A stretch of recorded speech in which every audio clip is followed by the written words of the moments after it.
নমস্কার বন্ধুরা, আজকে আমি একটা ছোট ভিডিও নিয়ে এসেছি যার মধ্যে এসআইআর এর ফর্ম কিভাবে আপনারা ফিল আপ করবেন। একটি ছোট্ট ভিডিও। এই ভিডিওটাতে আমি এসআইআর এর ফর্ম ফিল আপ করা আপনাদের দেখাবো।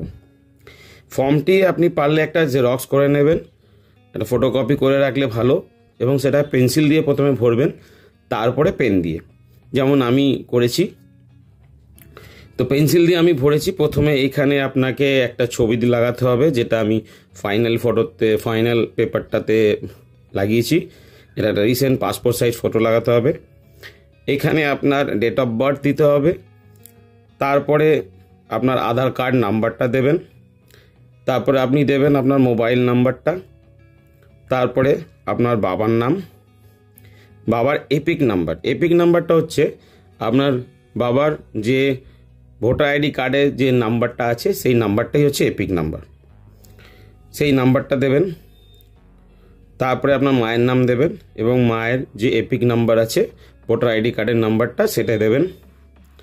তারপরে আপনার স্বামী বা স্ত্রীর নাম দেবেন এবং তারও এপিক নাম্বারটা দিতে হবে, ভোটার আইডি কার্ডের এপিক নাম্বারটা দেবেন। এরপরে আপনাকে নিজের ফর্মটা ফিল আপ করতে হবে, নিজের ইনফরমেশনটা দিতে হবে। সেটা হচ্ছে এই লেফট হ্যান্ড সাইডেরটা, যেটা 2002 যে লিস্টে যেভাবে আছে সেইভাবেই দেবেন।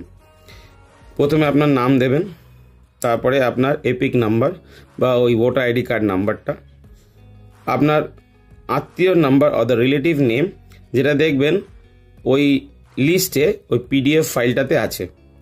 ওই পিডিএফ ফাইলটা কীভাবে বার করতে হয় সেটা আমি পরে ভিডিওতে জানাবো।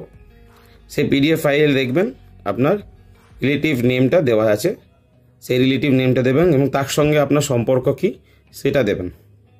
আপনার জেলা আপনি কোথায় থাকেন সেটা দেবেন এবং রাজ্য ওয়েস্ট বেঙ্গল। ওইখানেই দেখবেন ওই পিডিএফ ফাইলের একদম ওপরেই দেবেন বিধানসভা ক্ষেত্রের নাম দেওয়া আছে। যেমন আমারটা বালি, আমি সেটা দিয়েছি। কেউ উত্তর হাওড়া, কেউ দক্ষিণ হাওড়া, যার যেরকম আছে সেটা দেবেন। সেখানেই দেবেন বিধানসভার ক্ষেত্রের নাম্বারও দেওয়া আছে, সেই নাম্বারটা অংশ নাম্বার, সেই নাম্বারটাও ওখানে দেওয়া আছে। ডান দিকে পিডিএফের ফাইলের ডান দিকের ওপরে দেখবেন এই নাম্বারটা দেওয়া আছে, এবং ক্রমিক সংখ্যা যেটা কিনা আপনার নামের বাঁ দিকে প্রথমেই দেওয়া আছে, সেইটা হচ্ছে আপনার ক্রমিক সংখ্যা। এটা দেবেন। দেওয়ার পরে আর এই ডান দিকেরটা ফিল আপ করতে হবে না। ডান দিকেরটা কারা ফিল আপ করবেন? যাদের 2002 লিস্টের নাম নেই, তারা এই ডান দিকেরটা ফিল আপ করবেন। আলটিমেটলি আপনার সাইনটা এখানে দেবেন, দিয়ে এটাকে জমা দিতে হবে। আমি এটাকে পেন দিয়ে ভরার পরে এবং ফটো লাগাবার পর কীরকম দেখতে লাগছে সেটা দেখিয়েছি। পেন দিয়ে ভরেছি আমি, আর আমার রিসেন্ট পাসপোর্ট সাইজ ফটো লাগিয়েছি এবং সিগনেচার করেছি উইথ অল দ্য ডিটেলস আমি দিয়েছি। ভিডিওটা কেমন লাগলো একটু জানাবেন। চ্যানেলটা পারলে সাবস্ক্রাইব করবেন, যাতে নেক্সট আরও এরকম ইনফরমেটিভ ভিডিও আমি বানাতে সাহায্য পাই। ধন্যবাদ।